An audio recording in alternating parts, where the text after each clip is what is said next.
What you just saw was a best case scenario. The fire hadn't blocked my escape route, so I was able to get out quickly. But if this happens in your own home, you might not be so lucky. That's why it's important to have escape routes, several different ones. And you need to know them well enough so you can get out when seconds count. Now you're about to watch as a professional firefighter goes through a more intense fire, checks all his routes, and finally has to wait to be rescued. All the preparations, planning, and precautions have been leading up to this. The flames will run their entire course, and a camera inside will send pictures until the fire consumes it as well. We're going to take you through some terrifying moments that could happen at your home to make sure you know how to get out alive. Once you call for help, these firefighters can be on their way in seconds, but it's what you do in the minutes that follow can be the difference between life and death. Now we're going to watch as a professional firefighter does what he has to do to buy himself valuable time, and watch as his colleagues move in for the rescue. Even as firefighters arrive at the call, they're already planning their first steps. Battalion Chief Rick Harrell walks us through. We're going to go ahead and get a hose line deployed to where they think they're going to make their entry.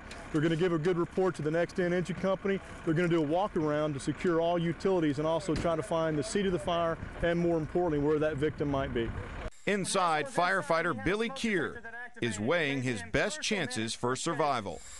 In this scenario, I have no early detection, which means this fire is growing rapidly behind this door. I've got about 2 minutes to get out of this structure right now before fire consumes this whole structure. I'm going to show you now why this would be a bad decision to go this way. As you can see, this fire in this room is actively burning. If I try to go this way in just a couple of seconds, there's no way I can survive this fire. Without this mask, I would have already sucked in hot toxic gas and I would have never made it. We're going to have to shut this door and go the second way out. I'm going to use whatever we got to barricade to buy me some time. Now I've got to look for the second way out. That's going to be a window. And remember, in your house, you're going to have to check these windows to make sure they work. If you're elderly or you're a child, you're going to have a hard time opening a window. Make sure these windows are easily to open, because this is going to be my only way out. So we're going to completely try to remove that window, and we're going to bring that victim right out of that window with assistance. All right, I'm trying to get out of this building. I need help right now. Back up. Back up away from the window. I'm in trouble. This is my only way out. Let the fire out. Let the fire out. Without that help, I would have never made it. The fire was actively moving its way into that room. If you can see right now, when we opened that door, we got completely controlled by fire. We'd have never made it. That's how important it is to have a plan. Without a plan, you would have never made it out of that building. We had a victim that was still conscious, able to give an indication to the firefighting crew outside that they were there next to the window. Certainly the best scenario is that there's not going to be anybody in the structure once we arrive. And I guess the victim did a lot of things right to stay alive for that period of time. Absolutely. Shut the door, try to control the smoke conditions by putting something under the crack at the bottom of the door, and let the fire team know outside that I'm here, and certainly we're going to come get you. All right.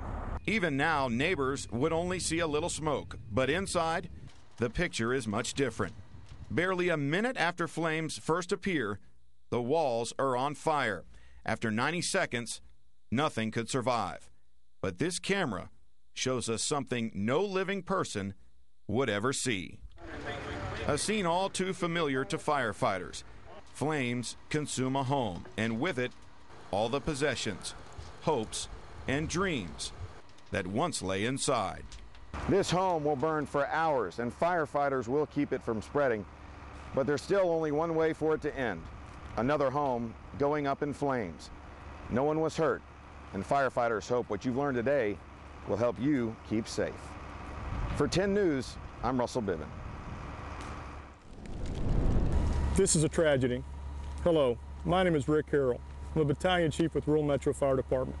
In the video today, you've learned how fires start, how to prevent fires, and most importantly, how to get out if a fire happens in your house.